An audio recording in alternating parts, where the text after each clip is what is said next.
Herkese merhabalar arkadaşlar. Örgü Diyarı YouTube kanalıma hoş geldiniz.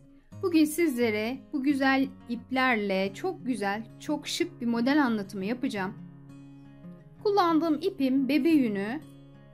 Şöyle kartopunun bebe yününü kullanacağım. Tığ olarak da şu şekilde 3 milim tığ kullanacağım. Şimdi hemen yapım aşamalarına geçiyorum. Evet, zincir çekerek başlayacağım. Şu şekilde ne çok sıkı ne de bol yapalım arkadaşlar. Modelim çok keyifli bir model. Harika bebek battaniyesi, şal olarak yapabilirsiniz. Ben kamera önünde kısa bir anlatım yapacağım. Video sonunda sizlerle modelin ilerlemiş halini paylaşacağım. Bu arada kanalıma abone değilseniz ücretsiz olarak abone olup videolarıma destek olursanız çok teşekkür ederim. Modelim 10 ve katları üzerine arkadaşlar, ya da 5 ve katları üzerine de kurabiliriz. Artı 2 yapıyoruz. Başta ve sonda birer tane kenar ilmeğimiz var. Evet, benim için bu kadar zincir yeterli.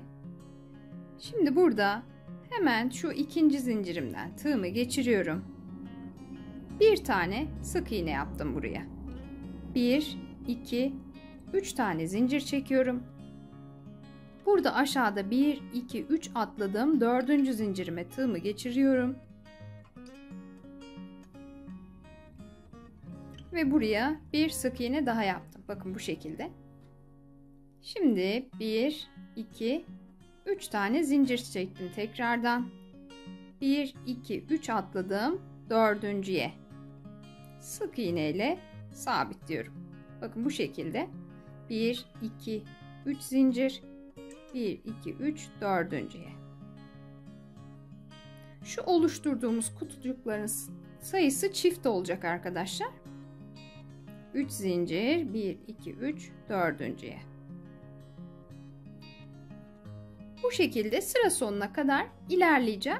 Şimdi ben hemen bu kısmı tamamlayıp geliyorum arkadaşlar. Evet arkadaşlar, bakın bu şekilde ben şöyle 4 model üzerinden anlatım yapacağım. 8 tane kutucuk oluşturdum. Yine sıra sonunda farklı bir işlem yapmıyorum. Yine sık iğne ile bu kısmı tamamlıyorum. Şimdi burada 1, 2, 3 tane zincir çekiyorum ve modelimi çeviriyorum arka kısmını. Şimdi tığ ipimi alıyorum. Bakın şuradaki 3 zincirlik boşluğumdan yuva oluşturmuştum burada. Oraya ikili trabzan yapıyorum. Hemen yanına 2. Tekrar tığ ipimi alıyorum. 3. Tığ ipimi alıyorum. 4. Ve tığ ipimi aldım. 5. Bakın bu şekilde 5 tane yan yana trabzan yaptım. Arada hiç zincir çekmeden tığ ipimi aldım. Hemen bir yandaki zincirlerimin içine geçtim. Ve yine burada 5 tane ikili trabzan yapacağım. Dilerseniz üçlü trabzanla da yapabilirsiniz arkadaşlar. Ama ikili trabzanla da gayet güzel oluyor. Bakın yine 5 tane trabzanımı yaptım. Tekrar tığ ipimi alıyorum. Dediğim gibi aralarda zincir falan yok. 1, 2, 3, 4, 5. Şöyle bakalım. Şimdi burası sıra sonuna kadar farklı bir işlem yapmayacağım arkadaşlar. 5'er tane trabzan yaparak ilerleyeceğim. Şimdi ben hemen bu kısmı da tamamlayıp geliyorum. Evet arkadaşlar, bakın sıra sonuna kadar 5'er tane trabzan yaparak ilerledim. Şimdi burada bir tane kenar trabzanı yapacağım. Şu aşağıda sık iğne yaptığım yerden tığımı geçirdim. Bakın bu şekilde. Buraya yine ikili bir trabzan yapıyorum. Şimdi burada 1, 2, 3 tane zincir çektim. Modelimi çeviriyorum. Tığ ipimi aldım. Bakın arkadaşlar, şu aşağıda trabzanlarım vardı. Şöyle ilk trabzanımın arkasından tığımı geçiriyorum. Buraya ikili trabzan yapacağım. Fakat son ilmeğimi kapatmıyorum. Tığımı ipimi aldım. Bakın yine bir yanındaki trabzanın arkasından geçtim. İpimi aldım. Tığımı kapatmıyorum. Bakın 3 4 son ilmeğim tığda 5. Bu şekilde 5 tane ilk trabzanlarımın arkasından geçerek hepsini topladım. Şimdi devam ediyorum. Tığımı ipimi alıyorum. Hemen yandaki beşliği de 1 2 buradaki 5'in üzerine sayarsak 5 6 7 oldu. 8 9 ve 10. Bakın şu şekilde 10 tane trabzanımı tığımda topladım. Son ilmeklerini kapatmadım. Şimdi tığımı ipimi aldım. Bakın hepsinin içinden tek seferde geçiyorum. Ve burayı kapattım bu şekilde. Bakın şöyle bir görüntüm oluşacak. Burada devam edeceğim. 1, 2, 3 tane zincir çekiyorum. Şu hemen trabzanlarımın arasından sık iğne ile sabitledim. Bakın. Tekrar 1, 2, 3 zincir çekiyorum. Tığımı ipimi aldım. Burada yine 10 tane trabzanın arkasından tığımı geçirerek yarım trabzan yapıyorum. Son ilmeklerimi kapatmayıp tığda topluyorum.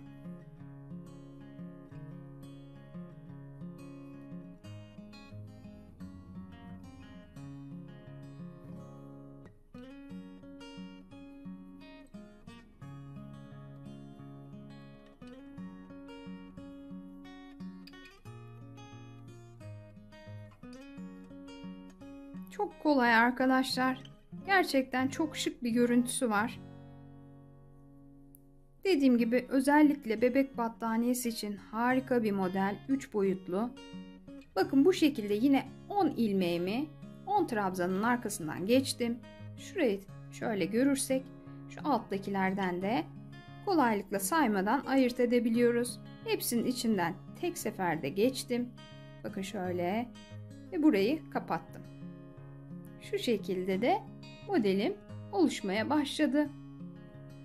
Şimdi burada yine tekrardan 1, 2, 3 zincir. Hemen şu ortadan sık iğne ile sabitliyorum. 1, 2, 3 zincir. Tığımı ipimi alıyorum. Yine aynı işlemi yapacağım. Bakın bu şekilde tığıma hepsini toplayacağım. 10 tane trabzanımı.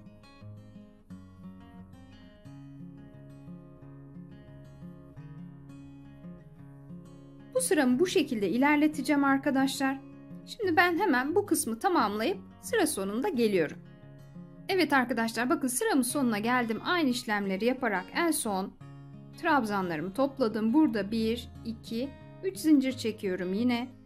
Şurada başlangıçtaki kenar trabzanım vardı. Zincirlerim var bu tarafta. Buraya bir tane sık iğne yapıyorum. Bakın şu şekilde burayı kapattım. Hatta şöyle yapalım arkadaşlar.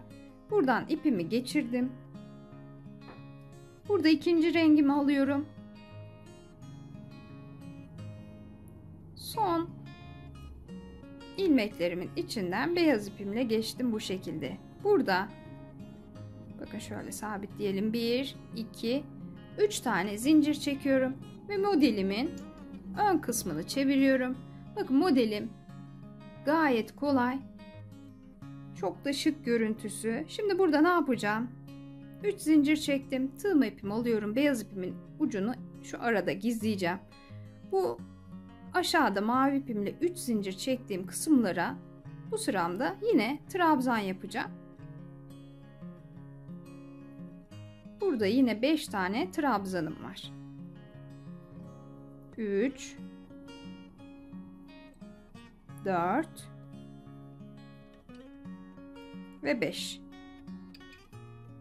Bakın bu şekilde 5 tane trabzanımı yaptım. Hiç zincir çekmiyorum. Hemen şu yandaki 3 zincirimin içine tığımı geçirdim. Yine burada 5 zincir. Pardon arkadaşlar, 5 trabzan. 3 4 5. Tekrar tığım ipimi aldım. Şimdi hemen bir yanındakine geçip yine 5 tane trabzan yapıyorum. Bu sıram aslında şu alt sıramın tekrarı arkadaşlar. 5'er tane trabzan yaparak sıra sonuna kadar ilerliyorum. Modelim 2 sıradan oluşuyor. Bir sırada bu şekilde trabzanlar yapıyorum. İkinci sırada da biraz önceki yaptığım gibi topluyorum. Şimdi burada bir üst sırada model kaydıracağım. Ortalara kuracağım. Modelimi başta ve sonda yarım modelim olacak. Şimdi ben bu sırayı da sıra sonuna kadar tamamlayıp hemen geliyorum arkadaşlar. Evet arkadaşlar, bakın 5'er tane trabzan yaparak yine dediğim gibi alt sıradaki gibi ilerledim. Şimdi burada ne yapıyorum?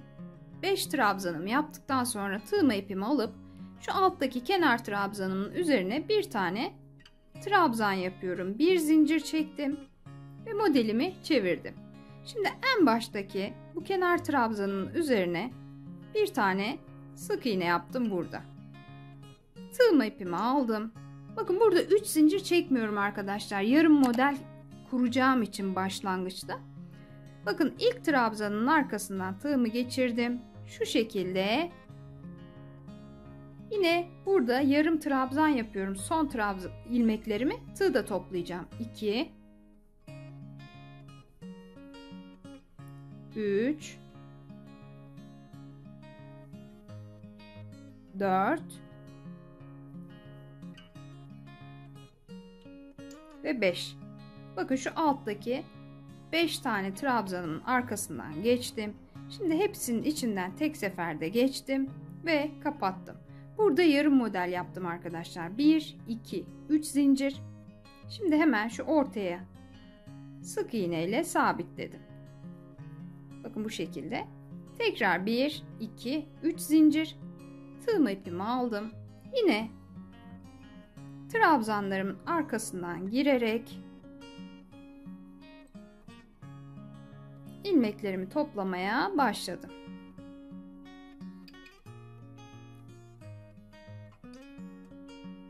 Burada da yine 10 tane trabzanımın arkasından gireceğim. Bütün model kuruyorum. Yarım yaparken 5 trabzanımı kullanacağım.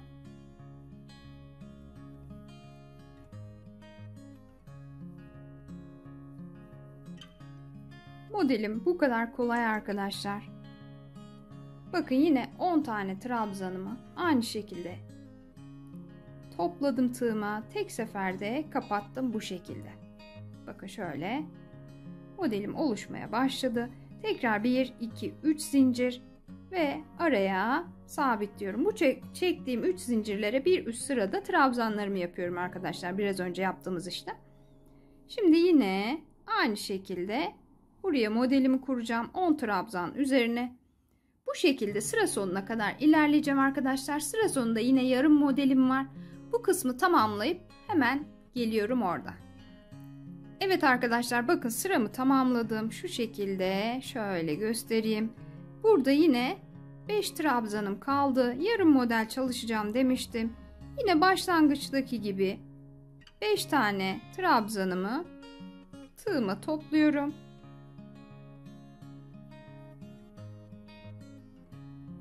Üç, 4 ve 5. Hepsinin içinden tek seferde geçtim ve burayı kapattım. Şimdi şurada hiç zincir çekmiyorum arkadaşlar. Yarım model yaparken bunu unutmayalım. Başlangıçtaki kenar trabzanımın bakın şuradan tepesinden tığımı geçirdim. Buraya bir tane sık iğne yaptım. Şimdi burada bir diğer rengimi alacağım. Evet, bakın pembe ipimi aldım. Doğrudan şuradan içinden geçirdim. 1 2 3 zincir çektim ve modelimi çevirdim. Bakın modelimin ön kısmı şöyle görünecek arkadaşlar. Şimdi burada altta yarım model yapmıştım. Bu kısmı da göstereyim. Bundan sonra zaten tekrara geçecek. Tığma ipimi aldım. 3 zincir çektiğim yer. Bakın bitirirken 3 zincir çekmemiştim. Şurada 3 zincir çektiğim kısma geldim. Şuradaki çektiğim baştaki 3 zincirim benim kenar trabzanım olacak. Yine 3 4 5. Hiç zincir çekmiyorum. Bakın 5 tane trabzanımı tamamladım. Hemen yandaki 3 zincirlik alana geçiyorum. 2 3 4 ve 5. Hiç zincir çekmeden bir yandakine. Bu şekilde arkadaşlar, bu sıramda da en başta yaptığım işlem 5'er tane trabzan yaparak ilerleyeceğim. Bu sıramda yine şu alttaki sıramın, beyaz modelimin ortasına, yani ilk sıramın tekrarını yapacağım arkadaşlar. Yarım model çalışmayacağım. Bir üst sıraya geçince renk değiştirip başta ve sonda yarım model çalışacağım. Şimdi modelimin daha ilerlemiş halini paylaşmak istiyorum hemen sizlerle. Evet arkadaşlar, bakın modelimin daha ilerlemiş hali bu şekilde olacak. Şöyle gayet güzel bir dokusu var. Dediğim gibi arkası da bu görüntüde çok güzel bebek battaniyesi olur bu modelde. Şal olur. Yine kırlent yapabilirsiniz. Çanta yapımında çok şık duracağını düşünüyorum. Yine dilediğiniz, uygun gördüğünüz farklı yerlerde de kullanabilirsiniz. Yapacak olan arkadaşlara şimdiden kolaylıklar diliyorum. Videomu izlediğiniz için çok teşekkür ederim. Başka bir videoda görüşmek üzere. Hoşça kalın.